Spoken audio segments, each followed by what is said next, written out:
우리 이 시간 함께 인사하실 텐데요.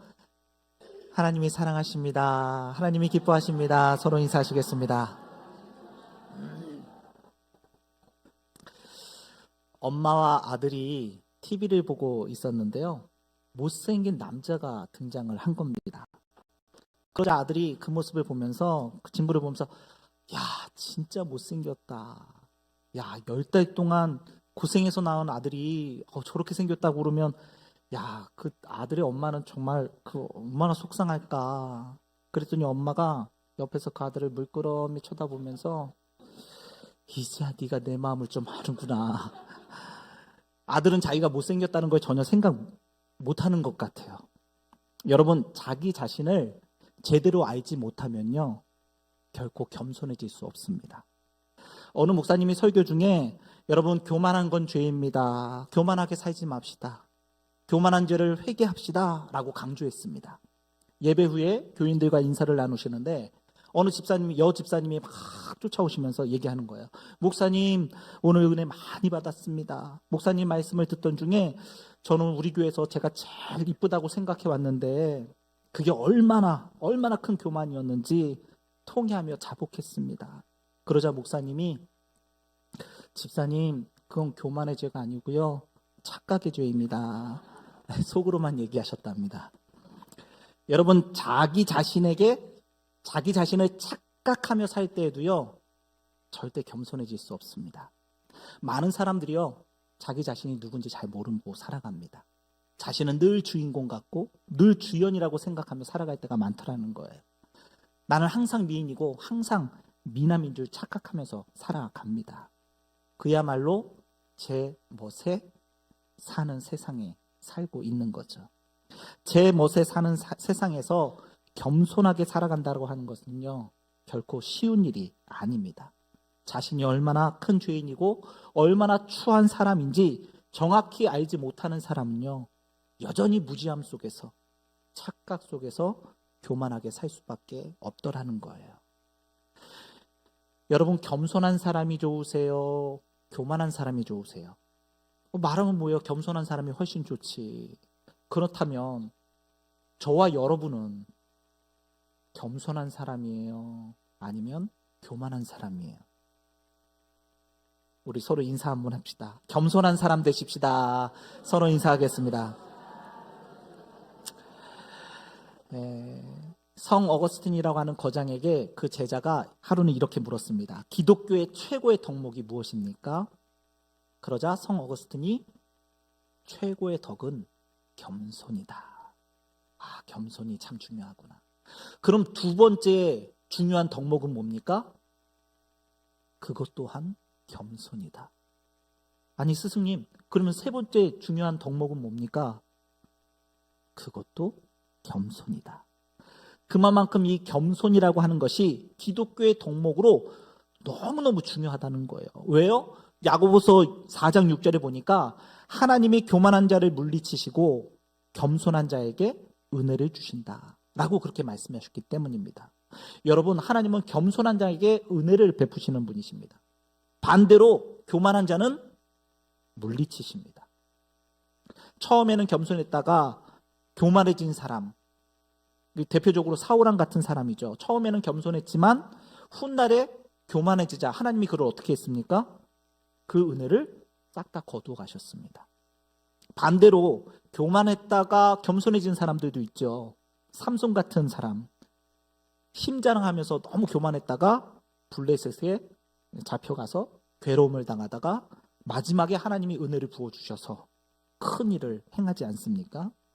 성경은 겸손에 대해서 우리에게 이렇게 이야기합니다. 잠언 3장 34절에 보니까 진실로 그는 거만한 자를 비웃으시며 겸손한 자에게 은혜를 베푸시나니 사람의 마음의 교만은 멸망의 선봉이요 겸손은 종기의 기작이니라. 사람이 교만하면 낮아지게 되겠고 사람이 겸손하면 영예를 얻으리라. 이 잠언서에서만 찾아본 겸손에 대한 말씀입니다.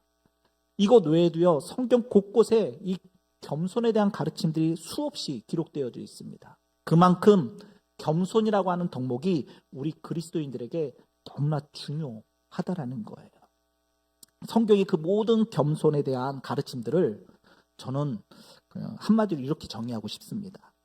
우리가 하나님의 인정을 받으며 하나님의 은혜를 받으며 사느냐, 아니면 인정받지도 못하고 버림받으며 살아가느냐, 그것이 겸손에 달려있다. 겸손이 그렇게 중요하다는 거예요. 오늘 그 겸손에 대해서 우리가 함께 은혜를 좀 나눠보고자 합니다. 계속해서 우리가 마가복음 강해를 이어가고 있는데요. 지난번에 우리가 세례 요한에 대해서 함께 은혜를 나눴죠. 세례 요한은 예수님께로부터 여자가 낳은 자 중에 제일 큰 자다, 그렇게 최고의 찬사를 받았던 사람이었습니다. 예수님보다 한 6개월 먼저 태어났고요. 그러니까 형님이었죠.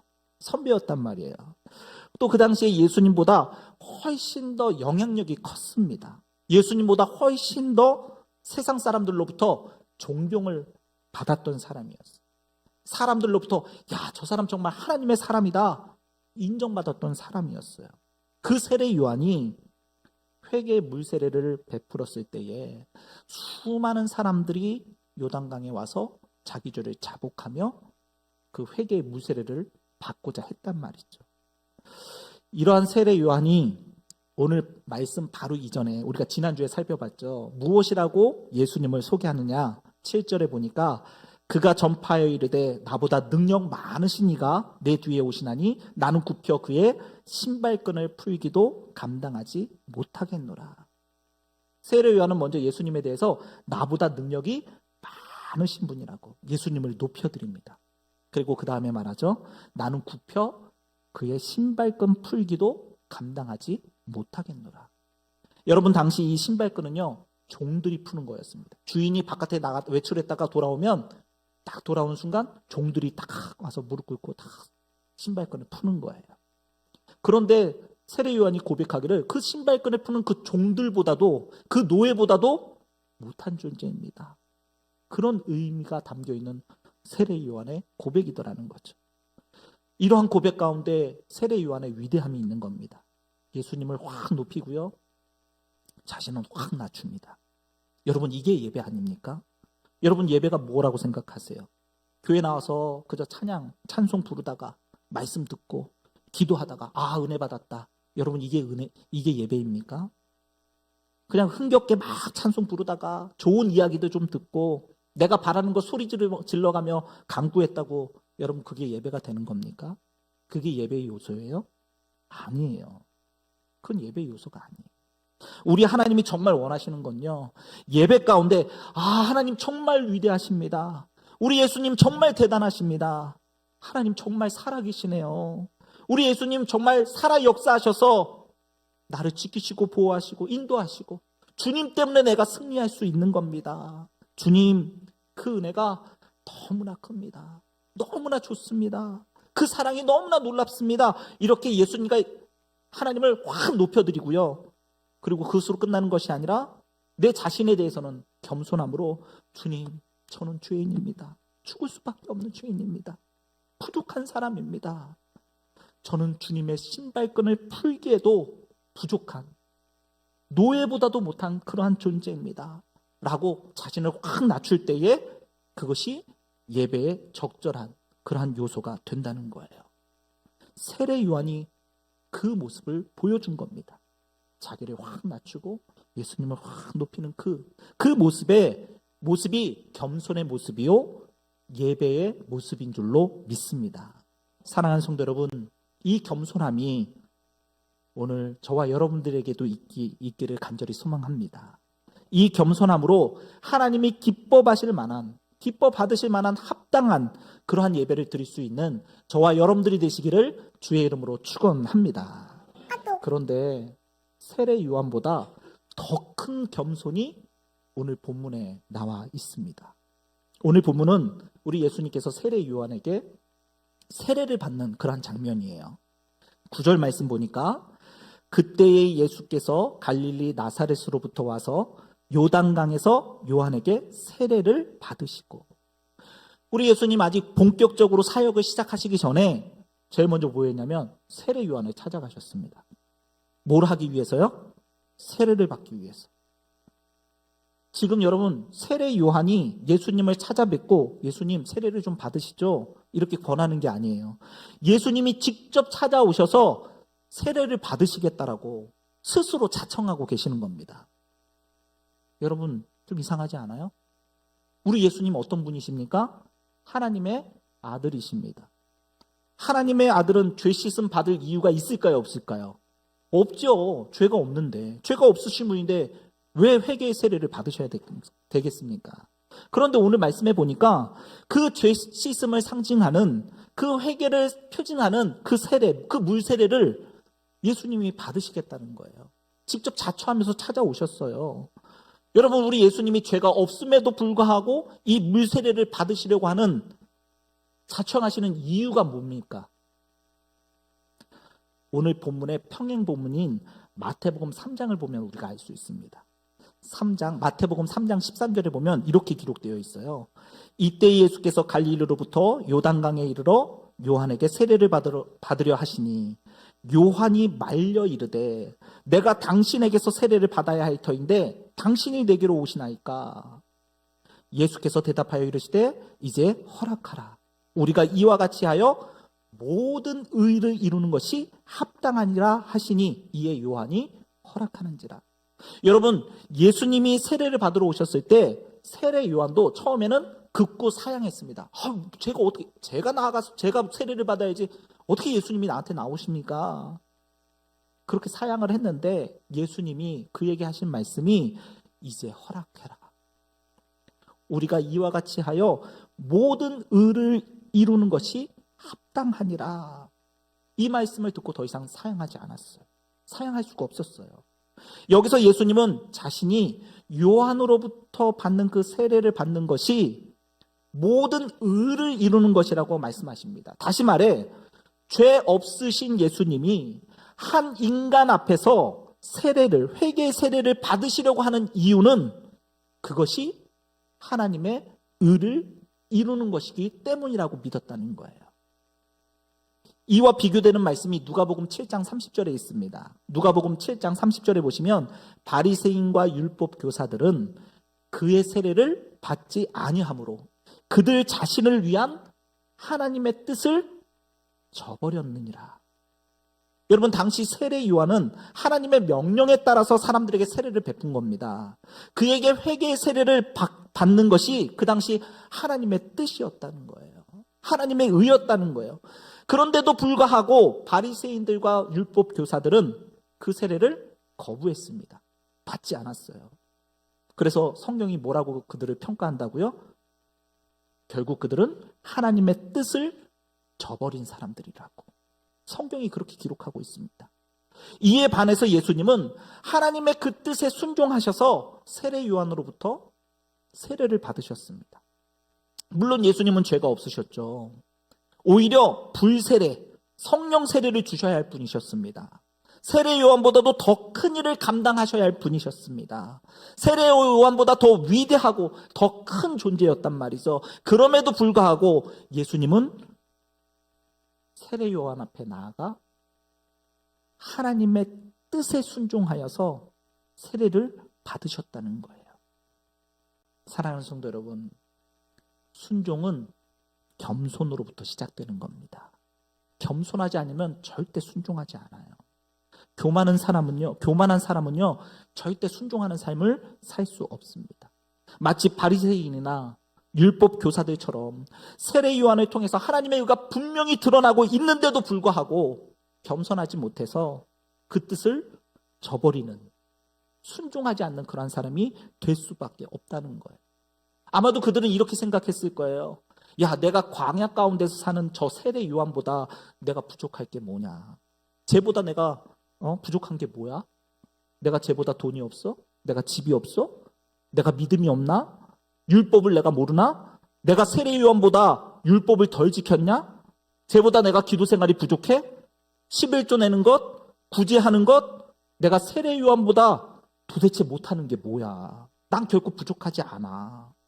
세례 요한보다 내가 지킬 것 다 지켰고 세례 요한보다 더 의로운 삶을 살며 살았지 난 결코 세례 요한 앞에 내가 가서 회개의 세례를 받을 만큼 잘못된 인생 살지 않았어. 여러분 이런 마음으로는요 이런 생각으로는요, 하나님의 뜻에 온전히 순종할 수 없는 겁니다.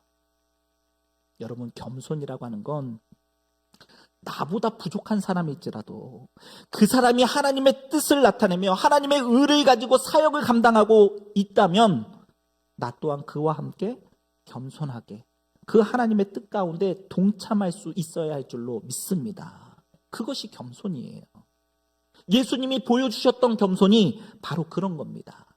하나님의 뜻을 위해, 하나님의 의를 이루기 위해 세례 요한 앞에 나타난 그 하나님의 의를 겸손하게 받아들이는 것, 그리고 거기에 동참하는 것, 그 모습을 우리가 본받아야 될 줄로 믿습니다. 하나님의 뜻을 온전히 받들 수 있는 그러한 겸손한 저와 여러분들이 되시기를 주의 이름으로 축원합니다. 또한 우리 예수님께서요, 물세례를 받으셨다라고 하는 것은 세례 요한의 사역을 인정하셨다는 뜻이기도 합니다. 여러분, 만약에 예수님이 세례 요한을 찾아와서 이렇게 말했다고 한번 생각해 봅시다. 그래, 요한아, 이제 내가 왔다. 그러니 더 이상 물세례 필요 없다. 내가 네 대신 불세례와 성령 세례 내가 베풀 테니까 넌 이제 그만 빠져 있어라. 이렇게 말했다면 아마 물세례는 사라지고 없었을 겁니다. 계속 성령 세례, 불세례만 받으면 되니까. 그런데 그렇게 예수님 말씀하지 아니하시고요, 세례 요한이 베풀었던 그 물세례를 그대로 인정해 주시고 그 물세례를 예수님이 받으셨다는 겁니다. 여러분, 누가 가장 감동받았을까요? 이 순간 누가 가장 감동받았을까요? 세례 요한이 가장 감동받았을 것 같아요. 이 자기 존재를 인정받은 거 아닙니까? 내가 지금까지 평생을 거쳐서 이 죄 씻음을 위해서 회개를 선포하고 회개에 합당한 열매를 맺으라고 그렇게 선포하면서 세례를 주어 왔단 말이죠. 그런데 예수님이 지금 자기 앞에 세례를 받으러 오셨단 말이에요. 자기가 평소 종으로서 섬길 수도 없을 만큼 그렇게 크고 위대한 존재라고 고백했던 그 메시아가, 그 신적 존재가 지금 자기 앞에 와가지고 자기에게 세례를 청하고 있다는 거예요. 자기의 전 존재를 인정받은 것 아닙니까? 그래, 요한아, 정말 의미 있는 일, 네가 지금까지 그 사역 잘 감당해 왔다. 우리 예수님이 그의 사역을 그 앞에서, 그 면전에서 인정해 주시는 겁니다. 여러분, 이게 세례 요한의 그 가슴을 얼마나 뛰게 만들었을까요? 나중에요, 이 세례 요한이 감옥에 갇혔을 때에도 이 소식을 들어보니까 예수님께서 회개하라, 천국이 가까웠느니라, 고스란히 자기가 선포했던 그 선포의 말을 이어받아서, 그 선포의 일을 이어받아서 하나님의 구원 역사를 이루어 가신다라고 하는 그 소식을 들었을 때 감옥 안에서 이 세례 요한의 그 마음이 얼마나 기뻤을까요? 만약 주님께서 오늘을 살아가는 여러분들을 찾아오셔서, 아니 저를 찾아오셔서, 야, 김 목사, 너 참 지금까지 잘 살아왔다. 지금까지 네가 한 일 헛것이 아니라 정말 참 인정받을 만한 그런 일이었다. 내가 이제 네 사역, 네가 해왔던 그런 일들 내가 잘 이어가고 싶다. 내가 완성해보고 싶다. 만약 예수님이 제게 그러한 음성을 들려주신다면, 그렇게 말씀하셨다면 여러분, 이게 얼마나 가슴 뛸 일이냐고요. 만약에 반대로, 야, 김 목사, 야, 네가 지금까지 해왔던 거 이거 다 헛수고야. 그거 부질없는 짓이야, 헛짓이야, 더 이상 하지 마, 이렇게 말씀한다고 할 것 같으면 이게 저의 마음을 얼마나 상심시키는 그런 일이겠습니까?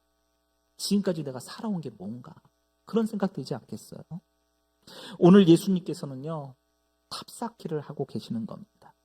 지금까지 요한이 쌓아 올렸던 그 탑을 허무는 것이 아니라 그 탑을 인정해 주시고, 야, 네가 쌓은 그 탑 위에 내가 또 다른 탑을 쌓겠다. 그리고 그 탑을 내가 완성시키겠노라. 이렇게 말씀하고 계시는 거예요. 사랑하는 성도 여러분, 세례 요한 앞에서 우리 예수님이 세례를 받으셨다라고 하는 그 자체는요, 두 가지 의미가 담겨져 있는 겁니다. 첫 번째는 세례 요한을 세워주시고 세례 요한의 그 영적 계승을 내가 이어가겠노라고 하는 그런 의미가 담겨져 있는 거고요. 두 번째는 세례 요한이 이렇게 선포했던 그 회개와 그 회개에 합당한 열매를 훗날 십자가를 통하여서 완성시키는 일을 내가 감당하겠다라고 하는 그런 의미가 담겨져 있는 겁니다. 여러분, 이게 얼마나 큰 겸손입니까? 남이 하던 일이었어요. 종이 하던 일, 종보다 못하다라고 말하는 사람이 지금까지 해왔던 일이었단 말이죠. 그 일을 주인이 와서 고스란히 이어받아서 완성시켜 가는 겁니다. 사랑하는 성도 여러분, 저와 여러분도 이와 같은 일들이 이루어지기를 간절히 소망합니다.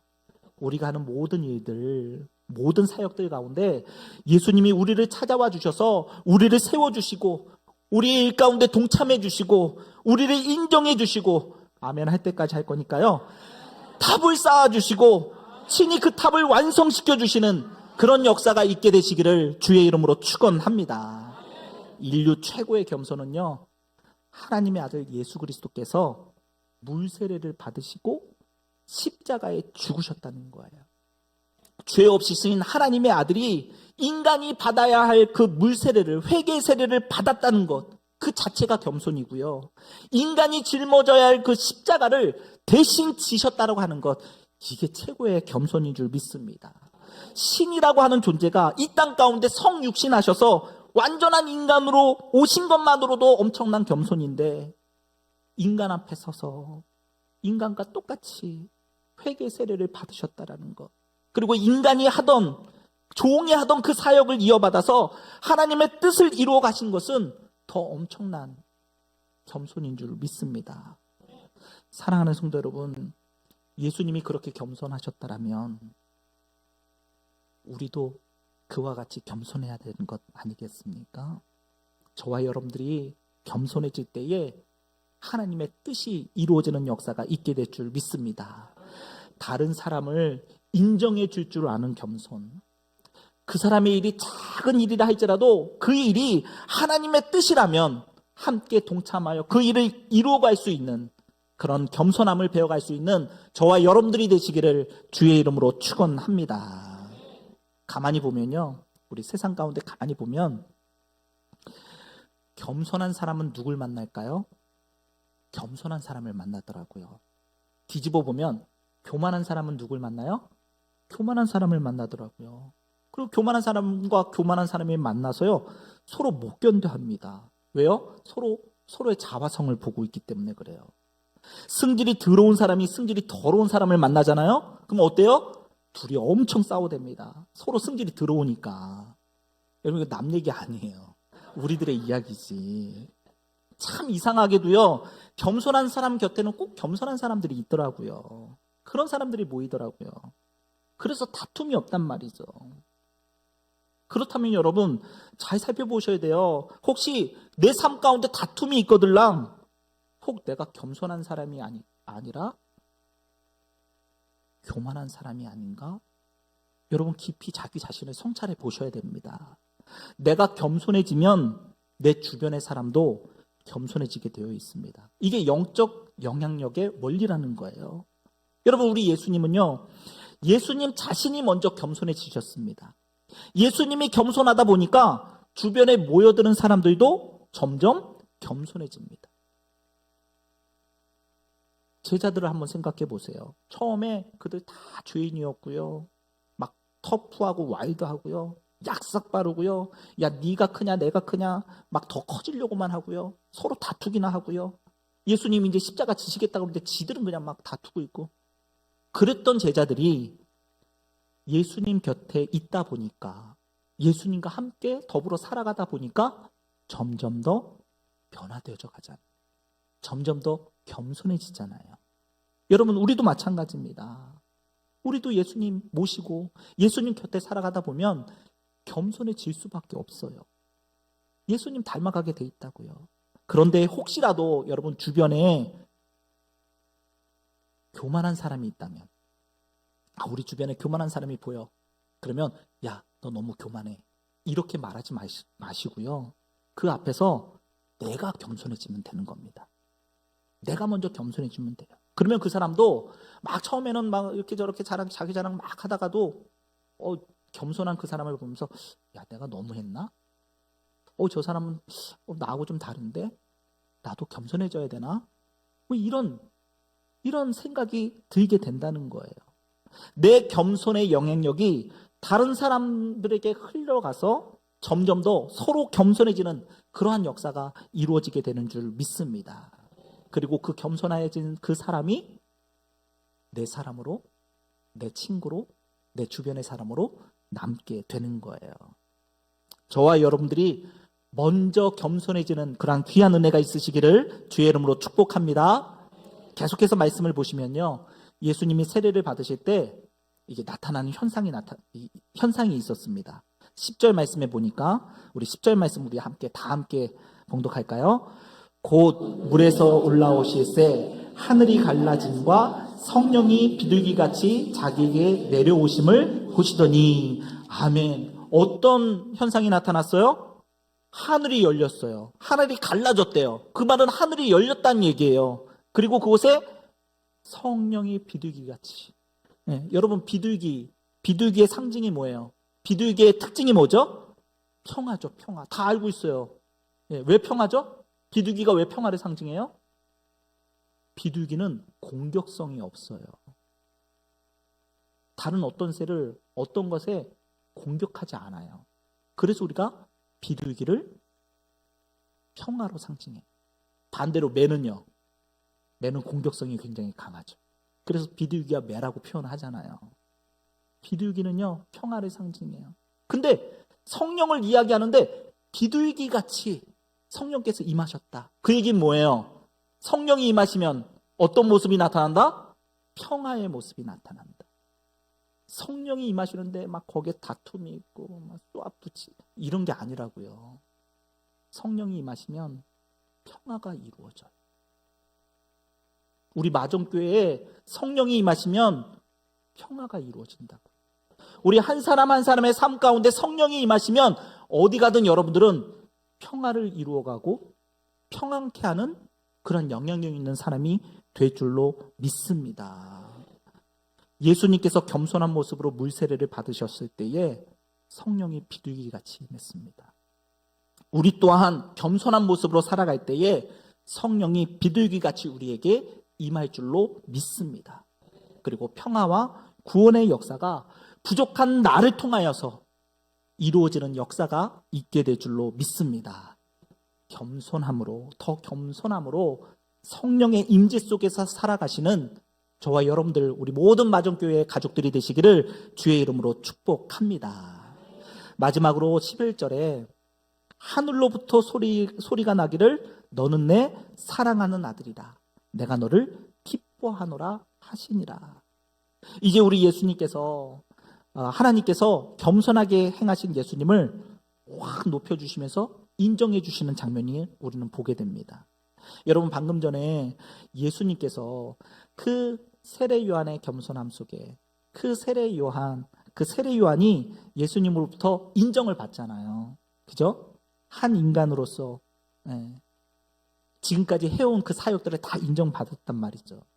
근데 그렇게 인정을 받는 그 자리 속에 또한 예수님께서 순종함으로 통하여서, 겸손히 순종함으로 통하여서 누구에게 인정을 받는다고요?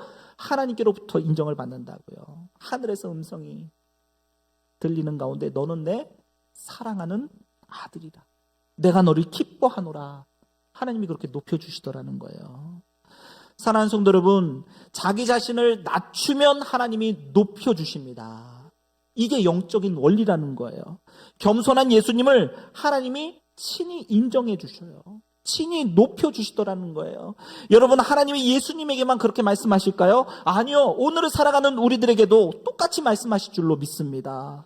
우리가 겸손하면 겸손해질수록 겸손을 가장한 교만 말고요, 진짜 겸손한 마음을 가지고 이 땅을 살아가게 될 때 하나님은 우리에게 똑같이 말씀하실 거예요. 너는 내 사랑하는 아들이라. 너는 내 사랑하는 딸이라. 내가 너로 인하여 너무나 기뻐한다. 이런 음성을 우리에게 들려주실 줄 믿습니다. 진실한 겸손함으로 그 음성 들을 수 있는 저와 여러분들이 되시기를 주의 이름으로 축원합니다. 말씀을 정리합니다. 여러분, 물이 낮은 곳을 향해 낮은 곳을 따라 흐르고 채워지듯이 하나님의 은혜 또한 낮아진 사람, 겸손한 사람에게 흐르고 채워집니다. 그리고 하나님은 오늘도 그 겸손한 사람을 통하여서 일하시고 은혜 베푸시기를 원하십니다. 겸손한 사람을 인정하시고요. 겸손한 사람을 세우시고요.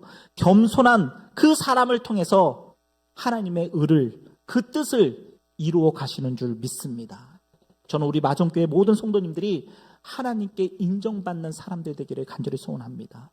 하나님께 사랑받는, 너는 내 사랑하는 아들이다, 너는 사랑하는 내 딸들이다, 내가 너를 통하여 너무나 기뻐한다 하는 그런 음성을 들을 수 있는 그런 우리 마전의 가족들이 다 되어지기를 간절히 소망합니다. 더 나아가서 하나님의 기쁨 되어지고 또 그 기쁨 속에 이 땅에 주의 평화로, 기쁨으로, 감사함으로 살아갈 수 있는 우리 모든 마전의 가족들이 되시기를 주의 이름으로 축원합니다. 기도하겠습니다. 사랑과 은혜가 충만하신 하나님 아버지 감사합니다. 오늘 예수님께서 물세례를 받는 그 이야기를 통하여서 다시 한번 우리가 겸손해지기를 다짐하며 나아갑니다. 겸손한 자에게 은혜를 베푸시는 주님, 성령을 허락하여 주시고 너는 내 사랑하는 아들이라고, 너는 내 사랑하는 딸이라고 인정해 주시는 그 음성을 오늘 우리 모두가 들을 수 있도록 축복하여 주시옵소서. 더욱 예수 닮아가는 겸손한 그러한 하나님의 사람들이 다 되어갈 수 있도록 역사하여 주시옵소서. 예수 그리스도의 이름으로 기도드리옵나이다. 아멘.